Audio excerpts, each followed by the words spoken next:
For the last few months, there's been a really big push from Portland City Council as well as Portland Police to cut down on street racing. And they say they were able to finally do that this weekend. But in the past, we've seen some really big street racing events happening right here on the Fremont Bridge. Portland Police tell me today they are hoping that they'll be able to prevent events from like that from continuing to happen.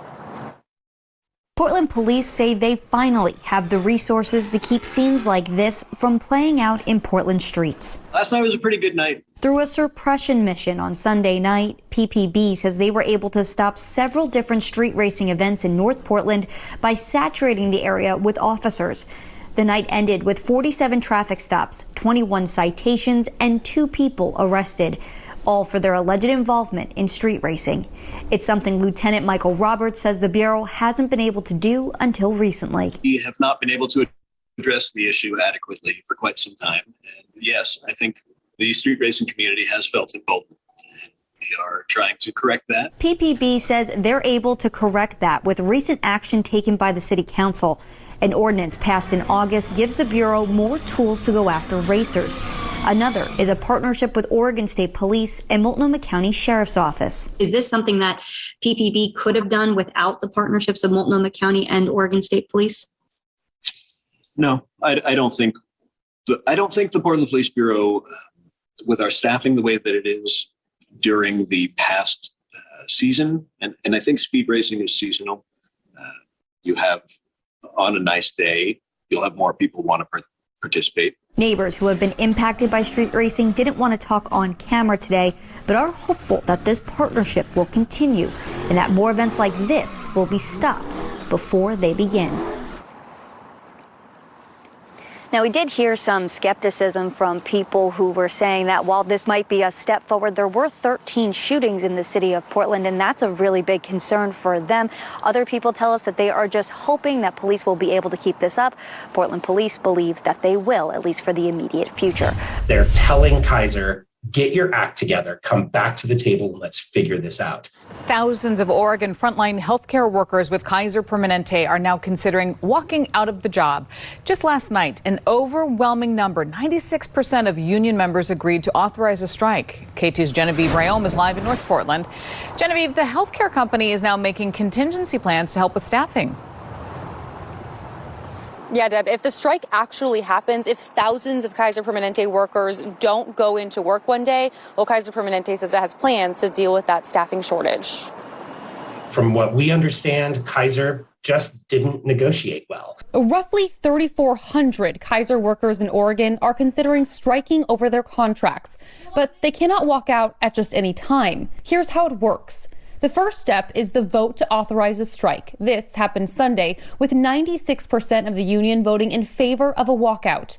Then, union representatives have to notify Kaiser of the intention to strike. At that point, Kaiser workers have to wait 10 days before they can hit the picket lines. All this potentially happening in the middle of a global pandemic that's overwhelming hospitals. As healthcare workers, you take an oath to do no harm. How is a striking healthcare worker upholding that oath?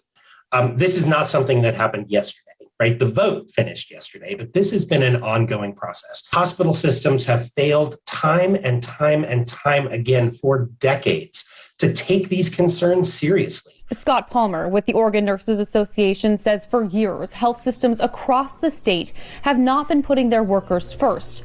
Now they're fighting back. One major challenge, staffing. ONA says Kaiser has to do more to address these concerns, claiming that KP caused the staffing crisis and the resistance to reach an agreement is putting more stress on the overworked nurses. In a statement, the senior VP of HR with Kaiser said KP is, quote, proud to be one of the most unionized healthcare organizations in the country, adding it's grateful for its frontline workers and will continue to work towards a contract agreement. If that doesn't happen and workers walk out, KP's prepared, saying along with physicians and managers, there will also be contingency staff on site to help. So if that strike actually does happen, if the union notifies KP that there will be a strike, the earliest we would see healthcare workers outside of hospitals would be in about a week and a half. It really is to hopefully alleviate the shortages that we're seeing in our districts currently. With a looming deadline for Oregon teachers to be fully vaccinated by next week, schools are facing yet another problem, a dire need for substitute teachers. And now the guidelines are changing with the goal of bringing more subs into the classroom. Good evening. Thanks for joining us, everybody. I'm Steve Dunn. And I'm Deborah Knapp. K2's Megan Allison joins us live now. So, Megan, what are the new requirements under the temporary order? Well, Deb, there are only two requirements. You have to be at least 18 years old and pass a background check. Otherwise, districts will work with eligible candidates to get them into the classroom. This comes as the amount of available substitute teachers dropped in half in the last 2 years. In December of 2019, there were more than 8,000 licensed substitute teachers in Oregon. Now, that number is just under 5,000. In response, the State Teacher Standards and Practices Commission filed a temporary order to establish emergency substitute teacher licenses. That's getting a mixed response from some parents. The founder of the Oregon Moms Union, whose husband Stan Pulliam is running for governor, tells us she has concerns. I don't think we ever want to see, a decrease in the education requirements for substitutes, but it is understanding considering we're facing shortages across the board in the education system. We're seeing school bus driver shortages, now we're having substitute shortages. Districts will be expected to pay for these emergency licenses, certify specific administrators to support these candidates, and supervise the performance of these substitutes. How would you respond to parents that are worried, frustrated, saying, oh, it could just be your average Joe 18-year-old in the classroom for a few days? We still have standards for sure. We will still have safe, trustworthy adults in those schools. They still have to go through a background check. We also have really rigorous check-ins. I mean, we have people walking past your child's classroom all day long. Some parents voice concerns around how long these subs may be in the classroom, especially with vaccine mandates looming. The Teacher Standards Commission says they'll cap assignments at 10 days. You can only work in the district that sponsored you. And we believe that will make sure that there's some accountability, as that district is solely responsible then for that sub, and then they know who that substitute is.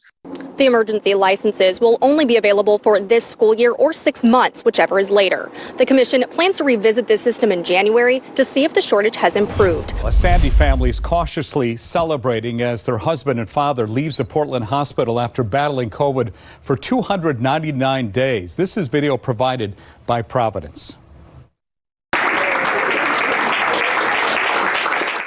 Providence's 43-year-old Alejandro Castro and his 3 kids caught the virus in early December of 2020. His children recovered, but Alejandro was hospitalized. His case so severe, a ventilator was not enough. They had to put him on an ECMO device that works to get you oxygen. It allows your lungs time to heal. Alejandro had to use it for 108 days. Providence says that's the longest any of their patients has been on it. His doctors say he was able to stay alert instead of sedated. Our goal is to get you awake, because one of the secondary benefits while we're letting those lungs heal is that we can then strengthen the patient so that they're more able to recover. After ECMO, Alejandro spent nearly 200 days recovering. Providence interviewed him before he left the hospital. He says he did not believe in COVID before, but now he does, and he's telling everyone to be careful.